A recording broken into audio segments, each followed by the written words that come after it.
आज मैं आपको बताने वाला हूँ कि अगर आपको विटामिन डी डेफिशिएंसी अगर होता है तो आपके बॉडी पार्ट पे क्या-क्या इफेक्ट पड़ता है और कौन-कौन से बॉडी पार्ट में क्या-क्या दिक्कतें चालू हो जाती है जब भी अगर विटामिन डी अगर आपको डेफिशिएंसी अगर होती है तो। तो चलिए हम सबसे पहले देख लेते हैं कि आखिर में कौन-कौन सा प्रॉब्लम चालू होता है जब भी ये डेफिशिएंसी अगर होता है तो। तो सबसे पहले आप देखोगे कि आपके ब्रेन में इफेक्ट पड़ता है। सबसे पहले आप क्या देखोगे कि आपके ब्रेन में इफेक्ट पड़ता है और ब्रेन में अब क्या होता है कि डिप्रेशन एंड एंजाइटी होना चालू हो जाता है।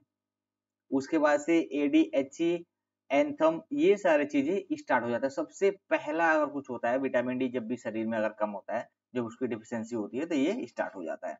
आपका जो इम्यून सिस्टम है वह मतलब ठीक से काम नहीं करता है, गड़बड़ा जाता है, जिससे आपको तरह तरह की जो बीमारियां होती है वह होना स्टार्ट हो जाता है। रेस्पिरेटरी में आप देखोगे तो रेस्पिरेटरी में जो सबसे ज्यादा प्रॉब्लम होता है आप देखोगे आपको कोल्ड होगा, फ्लू होना चालू हो जाएगा, निमोनिया हो सकता है, एआरडीएच हो सकता है, अस्थमा, ट्यूबरकुलोसिस। जब भी विटामिन डी डिफिशियंसी होता है तो ये सारी चीजें हो सकता है या इन सारी चीजों की वजह से विटामिन डी डिफिशियंसी हो सकता है।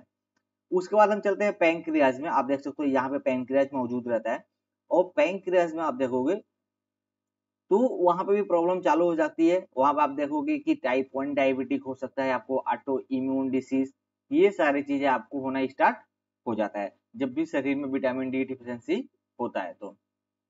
आप इंटेस्टाइन में देखोगे, इंटेस्टाइन में ये सारी चीजें हो सकता है, मतलब कि आपको जैसे type type 1 diabetes, autoimmune disease, ये बोन में आप देखोगे तो रिकेट्स हो जाता है, यानी कि बोन की बीमारी हो सकती है। अगर जैसे मैं लास्ट वीडियो में बताया था कि विटामिन डी कम होता है तो विटामिन डी हमारे हड्डियों के लिए बहुत ज्यादा इंपॉर्टेंट होता है। स्किन में आप देखोगे तो स्किन में प्रॉब्लम हो सकती है। उसके बाद से आप देखोगे कि अगर सर्कुलेटरी में आप देखोगे तो हार्ट में हाई बीपी बढ़ सकता है, ब्लड प्रेशर हो सकता है, पेरिफेरल आर्टरी डिसीज हो सकते हैं, कोरोनरी हार्ट डिसीज, आर्टरी फाइब्रोनोसिस, ये सारी चीजें विटामिन डी कम होने से हो सकता है, या विटामिन डी की कम या इनकी वजह से विटामिन डी कम होता है। मसल्स में आप देखोगे तो न्यूरोमस्कुलर पेन हो सकता है, वीकनेस, इंजुरी हो सकती है। तो इंजुरी होना स्वाभाविक है। अगर आपके शरीर में विटामिन डी का लेवल अगर कम होगा तो हड्डियां कमजोर हो जाती है, जिसकी वजह से ये सारी चीजें हो सकता है। उसके बाद से आप देखोगे इनफर्टिलिटी में प्रॉब्लम हो सकती है, प्रोटर्म बर्थ एंड आप देखोगे प्रीनेटल कॉम्प्लिकेशन हो सकता है, कैंसर में भी हो सकता है, ऑटोइम्यून डिसीज में, मल्टीपल स्क्रैचेस या प्रोस्टेसिस में भी जो विटामिन डी होता है वो उसकी डिफिशियंसी हो सकती है। तो ये सारे जो मैं आपको बता रहा हूँ, ये सारे 3D में बता रहा हूँ कि अगर आपके शरीर में विटामिन डी डिफिशियंसी होती है तो इनमें से कोई ना कोई प्रॉब्लम जरूर आपको होता है जिसकी वजह से विटामिन डी डिफिशियंसी होती है। उसके बाद से ही आपके शरीर में जो विटामिन डी होता है उसका लेवल कम हो जाता है और ये सारी चीजें आपको प्रॉब्लम देना स्टार्ट कर देता है।